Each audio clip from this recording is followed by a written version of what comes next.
take those two right turns, and when they make the final turn, they can begin to hear the crowd and the noise of the open end of the stadium. Here it is, the most exciting 25 seconds in college football. All right, welcome aboard and welcome back in the actually rather luxurious confines of Studio C of the Clemson Athletics Branding Institute. My name is Ross Taylor, once again serving as a special host for a special in-season edition of the Two Right Turns podcast. Two return guests this week joined us in the offseason, joining us back now for the first time during the 2024 season. Let you guys introduce yourself for the benefit of our listening audience. Let's go name, position, jersey number, high school, and let's go favorite NFL player growing up. All right. Hey, guys. My name is Cade Klubnik. Let's think of all the things Ross just told me to say. Cade Klubnik, quarterback, number 2 from Austin, Texas. Went to Westlake High School. And my favorite NFL player was a former Westlake High School player, Drew Brees, growing up. So.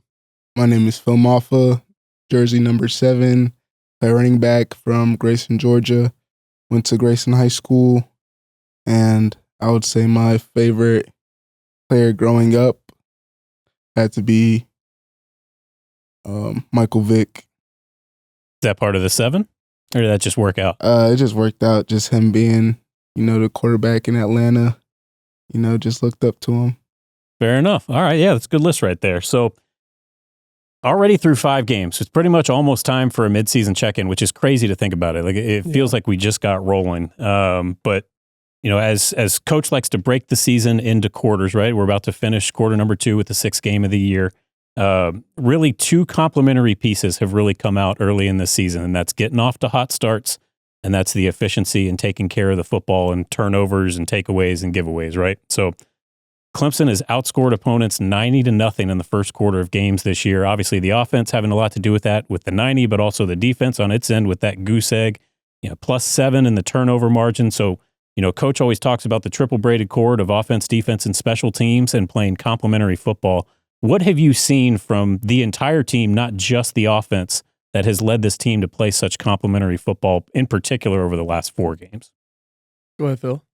I would say what I've seen is just the work we put in the off season, just focusing on details and just a lot of the strength and conditioning portion, getting closer as a team. And, I feel like that just the football part took care of itself, us just buying in and really wanting it and wanting to do better this year. And I feel like every phase of the game has gotten better. Special teams has been great with punt return and just getting field position, offense, limiting turnovers. You've seen a lot of that. That's why we've had so much success, and that's really a big part of it. And just being a second year in the offense has been a lot. Everyone's more comfortable. We got more chemistry going, and the defense is just doing their thing every game.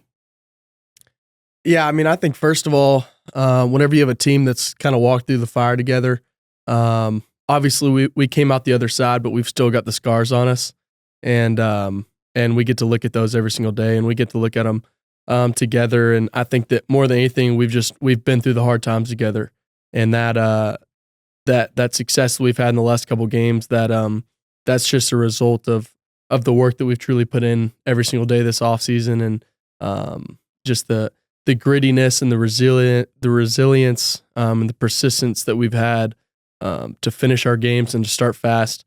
That's what we want to be doing. And the things that we weren't good at last year, we made an emphasis on those things this offseason, and we really attacked them. We didn't just, take them with a grain of salt. We really attacked them every single day. And, we've got guys everywhere that can make plays. And it's really exciting to have a true team that's come together, and we've got great leadership and everywhere. And it's exciting, and we're still just getting started. I mean, obviously you all are here in part because of what you all have done early in the season and your unit has done early in the season, but how much are y'all feeding off the energy of what the other units are doing? I mean, you got a true freshman out there nailing field goals. You've got, Antonio Williams will pop off a random 23-yard punt return to jumpstart you guys. Yeah. Wade Woodaz will get you the ball back quick on the, deflected interception against Stanford. I mean, how much energy does that bring you all, especially in a quick change situation like with Wade? Yeah, I mean, it's huge. I mean, just being able to take the field and just feed off the momentum that the defense is giving us. It's exciting, and we're not an offense and a defense. It's one team, and that's what's really special. Is we're playing complementary football at its finest, and it's really exciting. We've got confidence when our defense goes out that they're gonna give us that ball right back, and it's exciting. Yeah, I would also say that. And just like you said, just seeing the young guys step up, like TJ Moore, Wesco, Nolan with his kicking, it's very great to see them just go in there and make plays. Definitely helped a lot. And adding, another weapon to our offense. And, this is the most complimentary I've seen our team in a while. And it's just great to, get that energy from the other side. I just know the defense is going to do their job.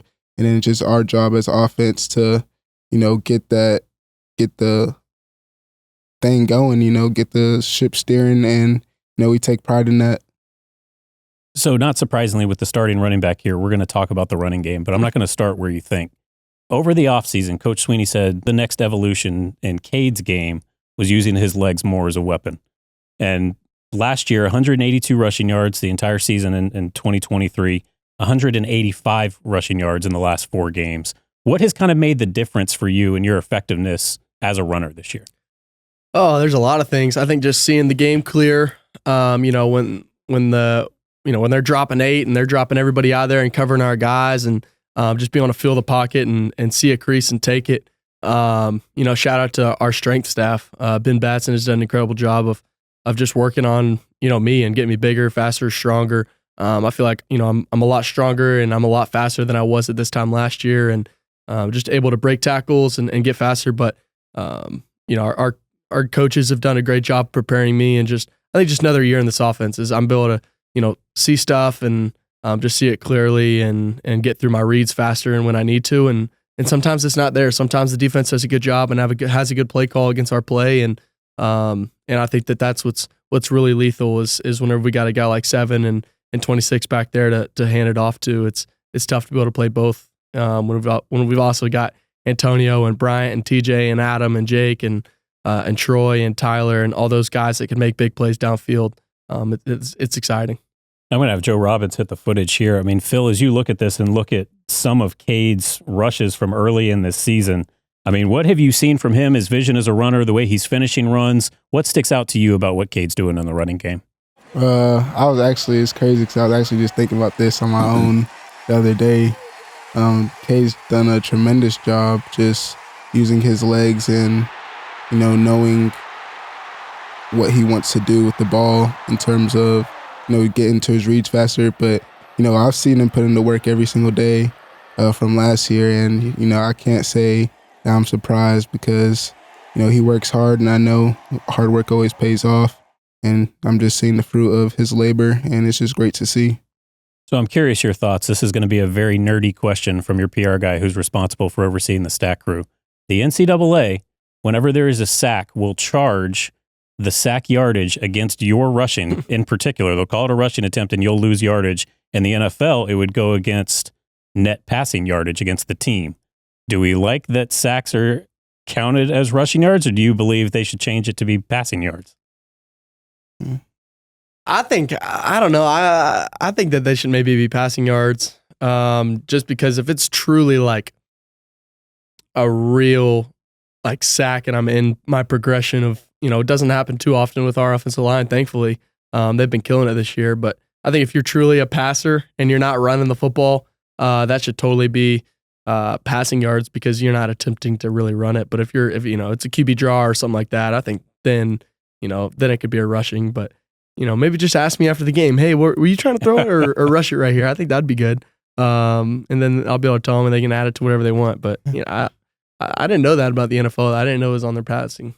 Yeah, it's something me and probably approximately about 20 other dorks nationally actually care about. But I was always curious on that. I want to flip over now to one of Phil's runs from Florida State that got quite a bit of attention. Yeah, I already know this one. Joe, as you roll this, I already know this one. I do want to invite our listeners via audio to watch us on YouTube and Clemson Plus to be able to see what these guys are seeing. Cade, explain for Phil what you're seeing here. Shoot, Phil just sees 24, and he's like, I'm running that dude over. I mean, O-line made a heck of a job. I mean, I wish we had the back view of being able to see how big that gap was.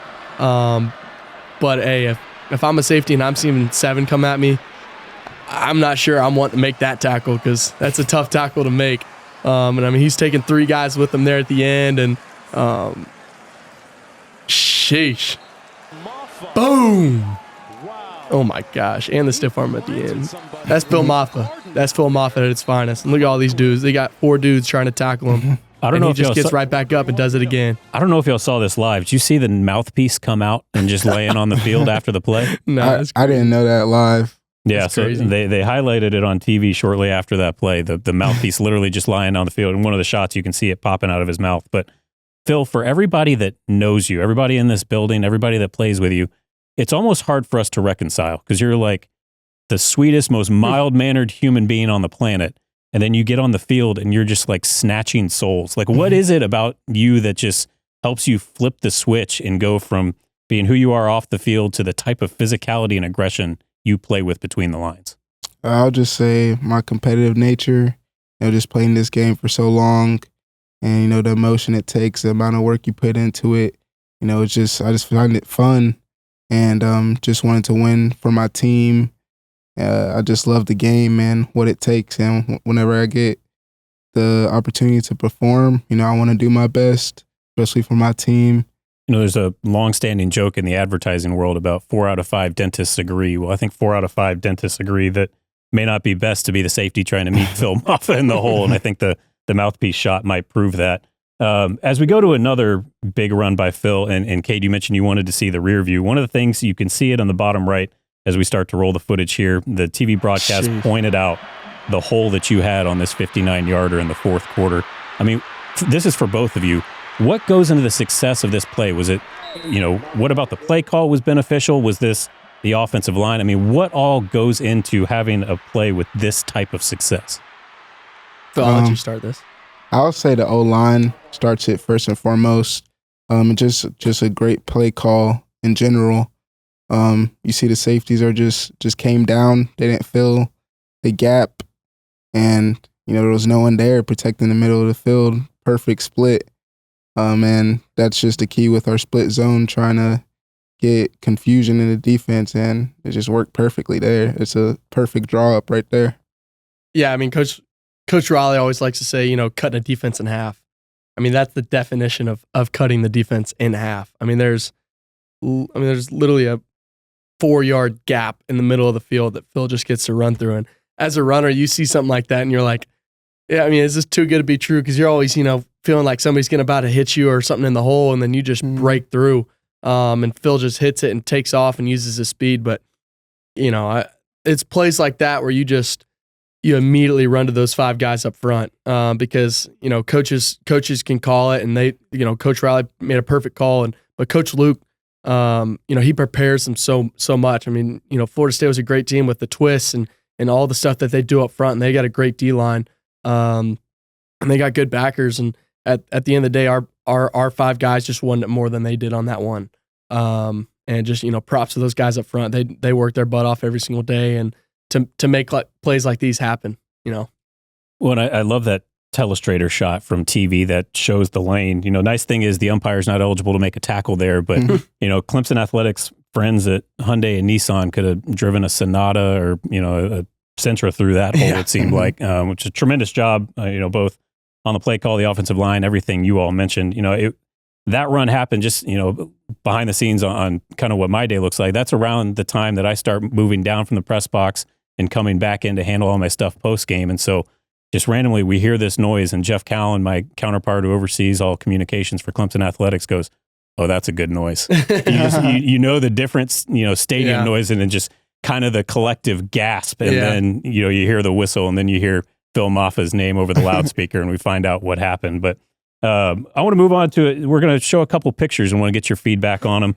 The first of which, Tristan Lee, pregame. I want to talk about his leadership, and I want to bring up too the first team meeting of the year. To let folks know that first team meeting of the year, there's always excitement. There's always a little bit of buzz at the start of fall camp. Everybody's getting back together. but y'all also know that's a long meeting, right? That's like 3 to 4 hours of team rules and expectations. You don't want to overhydrate going into that meeting, right? But this year in that meeting, Tristan Lee, before it even starts, before Coach Sweeney says anything, gets up in front of the room and starts firing everybody up like y'all are about to go play the ACC championship. I mean, what can y'all say about Tristan and his leadership and kind of how he's assumed that role so far this year? I would say, Tristan, he's taken a big step as a leader this offseason, just growing, especially vocally. He's someone that puts in the work, ever since he's gotten here. And, it's real genuine, the energy he has, the love he has for the game and his teammates and for this team. It's real evident in the way he puts in the work every single day. And, whenever he gets up there and, fires us up, it gets me hyped, gets me ready to, go through a wall for this team and just to, give it our all. And, Tristan modifies that and shows what that looks like every single day. Yeah. One of the best leaders I've ever been around, the most consistent people I've ever been around. He gets up in that meeting and we know nothing in the next 4 hours is going to have anything to do with football. It's going to be about team rules and, reestablishing the program and yet the energy that he brings and the excitement that we have, it's, hey, we're back and we're ready to go play football. And, that he hasn't changed one bit, whether it was after week 1 or after week, 6 or whatever. He's the same person every single day and somebody that I look up to, but just the care and the want to that he has, not for himself, but just for this team. And for guys like me and Phil and, but for everybody in this whole facility, just his love for everybody and his care is so passionate and so just, it's just so spreading. It's awesome. So this photo we're looking at here is kind of just one snapshot in time of pregame, but I want to go to another. And I want y'all to tell me, A, what this is, but B, I also want to know what's going through your mind as this is going on. So what are we looking at and what goes through your mind? Obviously, yeah, this is the Walk of Champions. This is the walk that, all, 135 of us are on the road, 80 of us, with our staff, we're all interlinked as one. And we're true, all one connected. And it's just a really special moment. We walked them 20 yards and home or away, we're making our presence known that we're here, and we're ready to play some ball. And but that we're one team and we're not a bunch of individuals. We're one team that are in this together. And for me, I'm personally just talking to the guy on my left and my right, but I'm more just talking to myself, and I'm hyping myself up and telling the things that that I need to be hearing, and talking good things to myself, and really just get my mind in a good spot, and just trying to get my mind right. The Walk of Champions, I love it, and the thing I love about it is, for me, I feel like it just shows unity and the togetherness that it takes for this game to be played. And when I do it, I just think about, what I got to do during the game. It's the real final calm before the storm. As soon as we hit the line, we burst out into all of our different little segments and, it's time to go.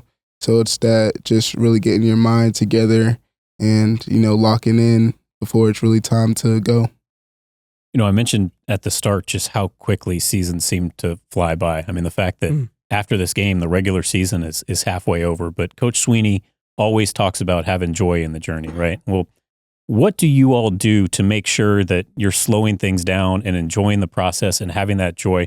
Phil, in particular for you as a senior, and this applies to Cade as an upperclassman as well, what are y'all doing to make sure that y'all are exhibiting and appreciating joy in the moment, in the journey? For me personally, just realizing over the years, just growing as a person and just taking advantage of each and every day. I've learned that, especially from Coach Sweeney, and just getting closer to God in general. Just learning that, every day is a blessing. And, if I get, tomorrow to wake up, I got to give it my all. I got to focus on today, because today is a direct reflection of what I'm going to be in my life. And, I want to be great, and I want others around me to be great. So I just want to be a great example. my teammates and, just be able to exemplify that. Yeah, I think exactly what Phil said is, in the Bible it talks about tomorrow isn't promised. Today is the only day that we have, and just taking advantage of every single day, taking advantage of getting to be around people like Phil Mafah, and just guys on this team that I might never get to play with them again, and that's a wild thing to think about, and just taking advantage of those moments in the locker room and on the field, post game, pregame, pregame meals, just eating the bistro, just whatever it is, just truly enjoying every moment and taking it day by day. And you kind of graduate high school and you're like, dang, that flew by, and then you're almost done with college and you're like, wow, that really flew by. And but just truly taking it day by day. And I know that's said so much, but just enjoying every little bit. And when some things don't go your way, you just sit and think about what you should be thankful for and how God has blessed you, and find some reasons to smile. So, well, like Coach likes to say, the days are long, but the years are short, right? And I imagine both of you, as y'all have gone through your journey, would probably agree. Yeah, absolutely. One thing that's impressed me about both of you is your approach to your preparation, even physically, as far as it pertains to taking care of your bodies. I mean, obviously we are blessed here with Pat Richards and Alex Bina and the resources we have with the 100 yards of wellness. We've had former players like Sammy Watkins come back just amazed. A lot of NFL guys are expending exorbitant amounts of money for the types of resources y'all have available to you. I mean, why is that such a priority for y'all, and how has it paid off in terms of what you're doing with your nutrition, your sleep, your recovery, everything as far as taking care of yourself physically? I mean, after a game, you normally don't feel too good. It's like, I think I heard somewhere else a couple days ago, it's like, after you finish a football game, it's like getting in, 60 to 70 car wrecks a game. So, you don't feel too good waking up on Sunday and Monday most of the time. And, but just the resources that we have here, it's second to none. And, I prioritize taking care of my body more than anything. I'm normally up here from about 1 to 6:30 on Sundays, and I'll get up here and I'll do a recovery run and lift, and I'll get in the pool and do some exercises in there, and meet with our strength staff and do some mobility stuff, and then go get some treatment on things that might be bugging me, and then I'll head up and watch a couple hours of film. And but just the resources that we have and the amount of sacrifice that our strength staff and our training room and the people in the castle and Alex Bina and all those people that just want to serve us to make sure that we're good enough to go play on Saturday and do it again. That's the things that I'm really thankful for. For me, just having everything we have in this facility, just being able to take advantage of every opportunity every day you get. I just feel like if you're not, you're just wasting your time here. You're just, not taking it for real. And one thing for me is that, I just want to take advantage of every day, I get, just like I talked about, and just be able to be an example to my teammates. And also it just gives me confidence, putting in the work always gives me confidence, putting in the recovery, makes me feel like I'm doing better for myself, and it gives me the mindset to go out there and perform and know that I worked hard for this, and, I'm going to go do what I'm supposed to do. All right, so windshield mentality, looking ahead at what's next. Obviously, everyone in this building has immense respect for Wake Forest, the job Dave Glosson has done with that program. So I don't want to get necessarily into the opponent specifically, but as far as you all this week, we're taping this on a Monday. Kind of what is one thing that is a focus for you as you go into your preparation this week for each of you personally? For me, I would say, just doing the routine things that we always do, just watching film. I know I'll go more into it on Tuesday and Wednesday, and just making sure I, prepare myself to the max amount that I need to protect myself while running the ball, protecting Cade, just make sure I know the blitz pickup plan, and you just not taking any opponent lightly, approaching it every week the same. That's one thing Coach Sweeney's done a great job, instilling in us, wanting to be great. You just got to do the same thing, do the same everyday things in a mundane manner. Yeah, one of my biggest, challenges for myself heading in the season is, truly take it 1 week at a time. And one thing that I kind of was taught in high school from my head coach was, hey, 24-hour rule. Hey, play the game, 24 hours, enjoy it, learn from it, celebrate it, and move on. And I've truly just flushed and moved on from that Florida State game, and I'm ready to go play a great opponent this week. And that's just something you have to do. If we're going to be great around here, we have to be consistent, and that's in our preparation and how we handle every single opponent. And for me, that's treating week 1 the same as week 6 and week 12 and week 14. I want to give it my all every single week so I can go be the best I can every single week. I don't want to ever have a drop off game. I want to go be great every week, and that truly just comes from preparation. So when I step on the field, I'm the most confident I can be, and that just comes from the plan that we've had and the way that we've prepared, and our intensity in practice. And in the midst of how crazy college football can be, I mean, just looking at the scores in the last few weeks, we got to bring it every single week because there's a lot of people that are counting on us. So we have to, and that's just the way that we have to lead. We got to show up on Monday and go to work. All right. So as we get out of here, I don't want to miss an opportunity. I'm hoping everybody is following both these guys in all the ways you can, but let's get a plug in. How can our fans and others find you all on X and Instagram? Yeah, I'm on Instagram, just at Cade Klubnik. If you want to see my latest post, slide all the way down to the right. You'll see a great photo of Phil that I just posted. It's awesome. Phil? I'm on Instagram at PC Mafah and on X at Phil Mafah1. Interact with me any way you want. I'm down to answer.